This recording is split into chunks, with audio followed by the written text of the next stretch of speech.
গ্রামের বাড়িতে সকলে একত্র হওয়া মানেই কিন্তু অনেক অনেক আয়োজন। আর আজকের আয়োজনটা কিন্তু শুরু হয়ে গিয়েছে সকালবেলা থেকেই। আসসালামু আলাইকুম সবাইকে, আমি Umme Habiba, welcome to my channel Bikrampur family. দেশি মুরগি খেতে কার না পছন্দ। তো আমরা তো দেখা গিয়েছে যে ঢাকা শহরে যারা থাকি তারা কিন্তু দেশি মুরগিটা অনেকটাই মানে পেলে তো অনেকটাই খুশি হয়ে থাকে। যাই হোক, আজকে কিন্তু আমার শ্বশুর আর হচ্ছে এক ভাইগনা মিলে কিন্তু মোরগ জবাই দিচ্ছিল। এটা হচ্ছে আমার শাশুড়ির পালা মোরগ ছিল, যেটা কিনা আজকে দুপুরের আয়োজনে রান্না করা হবে।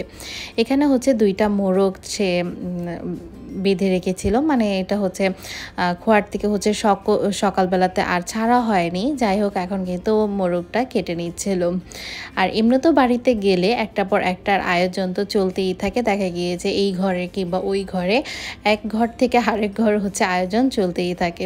তো সকালবেলা উঠেই দেখি এই রকম আয়োজন চলছিল। যদিও হচ্ছে গ্রামের বাড়িতে যেয়ে আপনাদের সাথে সেই রকমভাবে কিন্তু ভিডিওগুলো আমি শেয়ার করতে পারছি না, যার জন্য কিন্তু আন্তরিকভাবে আমি দুঃখিত।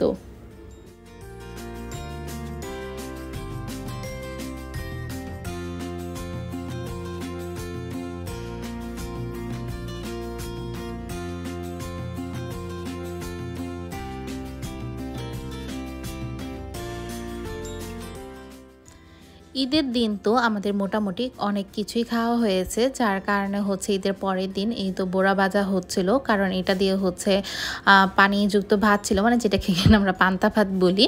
তো সেটার সাথে খাওয়ার জন্য কিন্তু এইভাবে সকালবেলাতে আমি মাটির চুলায় মানে একটা ফ্রাইং প্যান বসিয়ে দিয়ে এখানে হচ্ছে ডালের বড়া আমি ভেজে নেব। আর পান্তা ভাতের সাথে কিন্তু অনেক দিন পরে হচ্ছে ডালের বড়া খাবো, সেই জন্য আমার কাছে বেশ ভালো লাগছিল। কারণ ঈদের দিন এত বেশি পরিমাণে রান্না করা হয়েছিল, যার অর্ধেকটা পরিমাণে হচ্ছে রয়ে গিয়েছিল। আর গরমের দিনে কিন্তু এবার ঈদটা হওয়াতে মানে পান্তা ভাত খেয়ে যে কতটা শান্তি কিংবা স্বস্তি পেয়েছে যা বলার বাহিরে। আর বেশি হচ্ছে তাপ হয়ে যাওয়ার কারণে কিন্তু মনে হচ্ছিল যে আমার দিতে একটু ভয় পাচ্ছিলাম। দেখতেই পারছেন কতটা পরিমাণে হিট হচ্ছিল। আর মাটির চুলায় কিন্তু এই রকমই হয়, মানে বেশি তাপ পেলে কিন্তু বেশি হয়ে যায়। যেমন আমরা যখন গ্যাসের চুলায় রান্না করি তখন কিন্তু কমানো বাড়ানোর একটু সিস্টেম থাকে। আর আমি তো অনেক দিন পর রান্না করছিলাম, মানে মাটির চুলায় বোড়াগুলো ভাজতে বসেছিলাম, তো আমার কাছে একটু অন্যরকমই লাগছিল। যাই হোক, ব্যাপার না, তারপর আমার কাছে কিন্তু অভ্যাস আছে, মানে আমি কিন্তু এর আগেও রান্না করেছি, যেটা কিনা আপনাদের সাথে কিন্তু শেয়ার করেছি।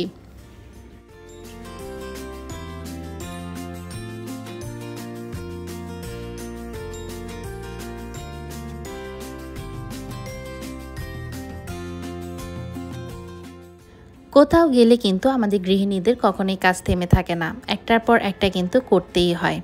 তো করার ফাঁকে ফাঁকে, মানে কাজ করার ফাঁকে ফাঁকে কিন্তু এই তো আফরার সাথে কিন্তু একটু ঘোরাফেরা হচ্ছিল। কারণ আফরা হচ্ছে তা আমার এক ভাগনায় সাইকেলে উঠবে, তো সেইটাই কিন্তু ওর বাবা হচ্ছে ওকে ধরে ধরে চালানোর চেষ্টা করছিল। আর এটা হচ্ছে আমাদের বাড়ির মানে সাথে যে রাস্তা সেখান দিয়েই মূলত, মানে একেবারেই হচ্ছে আফরার বাবাদের ঘরটা হচ্ছে একেবারেই হচ্ছে রাস্তার সাইডে, যার কারণে হচ্ছে মানে এইরকম করে এই সাইডটাকে আমরা একটু সব কিছু লাগিয়ে রাখি, মানে জানালাগুলো লাগানোই হয়। আর সাথেই হচ্ছে চেয়ারম্যান বাড়ি ছিল, মানে বর্তমানে সে হচ্ছে চেয়ারম্যান নেই। আর আগে মূলত ছিল, এখন হচ্ছে এই বাড়িটা একেবারেই সম্পূর্ণ খালি রয়ে গেছে।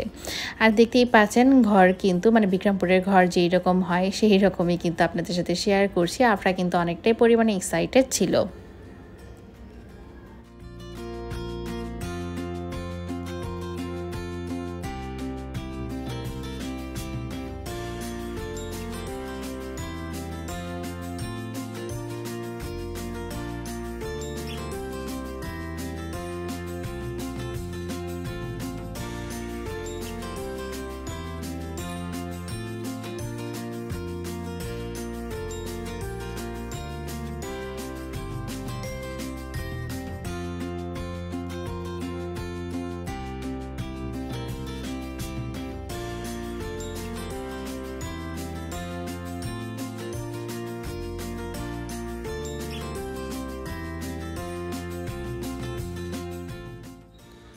গ্রামে যাওয়া মানেই কিন্তু এক এক জায়গায় ঘোরাফেরা। তো এই তো নদীর পাড় চলে এসেছি। আর নদীর পাড়ে আসতে কিন্তু আমার শ্বশুরবাড়ি থেকে 2 মিনিটের পথ মাত্র। সেখানে থেকে আপনাদের দেখিয়ে দিলাম যে আমাদের বাসা থেকে আসলে পদ্মা সেতুর দূরত্বটা কতটুকু। পদ্মা সেতুর দূরত্বটা তো মানে তেমন একটা দূরের নয়, মানে একেবারেই কাছে। আর 20 টাকা অটো ভাড়া দিয়ে কিন্তু পদ্মা সেতুর সামনে যাওয়া যায়, মানে যেটা কিনা মাওয়াতে পড়েছে। আর আমাদের গ্রামটা হচ্ছে যশোলদিয়া গ্রাম। যারা কিনা পদ্মার সেতুর আশেপাশে কিংবা মাওয়ার সাইডে থেকে থাকেন তারা তো অবশ্যই যশোলদিয়া গ্রামটাকে চিনে থাকবেন। আর সেই জন্যই কিন্তু আপনাদের সাথে একটু শেয়ার করা। আর ঘুরতে ফিরতে কার না পছন্দ, আফরা তো অনেকটাই ঘোরাফেরা করছিল, প্লাস হচ্ছে ওর বাবা আর আমি, কারণ অনেকদিন পর গ্রামে যাওয়া হয়েছে। এমনিতে হচ্ছে আমাদের এখন গ্রামে যাওয়া খুব কম হয়, তো গ্রামে গেলে তো এমনিতেও খুব ভালো লাগে।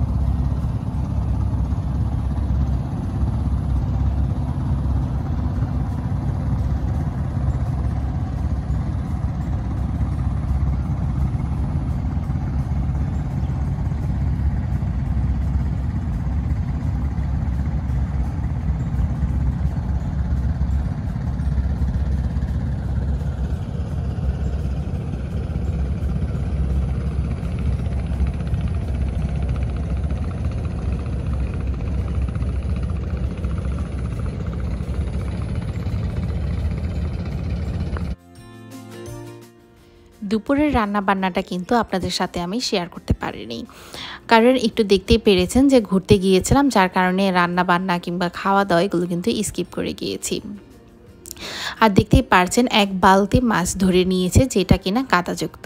কারণ এই মাছগুলো হচ্ছে পুকুরের মাছ, যেটা কিনা ধরা হয়েছিল, মানে ধরেছিল হচ্ছে আমার ভাসুর আর হচ্ছে আফরা বাবা দুইজনে ধরে এনেছে। আর এগুলো একেবারেই হচ্ছে কাদার মধ্যে ছিল, মানে পানি এতটা পরিমাণে শুকিয়ে গিয়েছিল, তো তারা মনে করেছিল হয়তো বা ওইখানে মাছ নেই। আর দেখতেই পারছেন তারা কিন্তু একেবারে ভূত হয়ে গিয়েছে।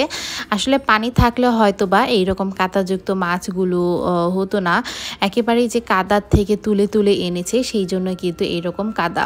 আর কাদাগুলোকে কিন্তু আমরা ধুয়ে পরিষ্কার করে নিচ্ছিলাম, কারণ এগুলো কিন্তু আমাদের কেটে নিতেও হবে। আর অনেক অনেক পরিমাণে কিন্তু মাছ ছিল, বালতি প্লাস হচ্ছে এই তো দেখতেই পারছেন যে বোল, তারপর হচ্ছে পাতিল, সব কিছুতে কিন্তু আমরা মাছে ভরে রেখেছিলাম।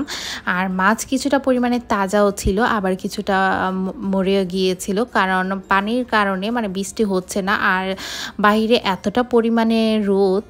তো এবারের ঈদ কিন্তু একেবারেই গরমে যাচ্ছে, যে সকলেই কিন্তু অস্থির হয়ে যাচ্ছে। তো মাছের তো এইরকমই হবে। আর এই মাছগুলো হচ্ছে আমাদের এখন কাটার পালা। আর আমরা কিন্তু বিকালের দিকে আবার এই মাছগুলো সকালে হচ্ছে নিয়ে কাটতে বসেছি, মানে যেগুলো হচ্ছে মরে গিয়েছিল সেগুলো হচ্ছে প্রথমে নিয়ে বসেছি, আবার পরবর্তীতে জ্যান্ত মাছগুলো কিন্তু কাটা হয়েছে। অনেকক্ষণ লেগে কিন্তু আমরা সকলেই হচ্ছে বটি নিয়ে বসে পড়েছি মাছ কাটার জন্য।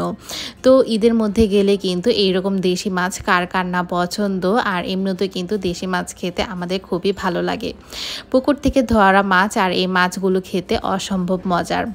তো আজকের ভিডিওটি মাছ কাটার মধ্য দিয়ে কিন্তু শেষ করছি। ভিডিওটি ভালো লেগে থাকলে অবশ্যই একটি লাইক দিবেন, আপনার মন্তব্যটি প্রকাশ করতে ভুলবেন না, এবং চ্যানেলটিকে সাবস্ক্রাইব করে পাশেই থাকবেন।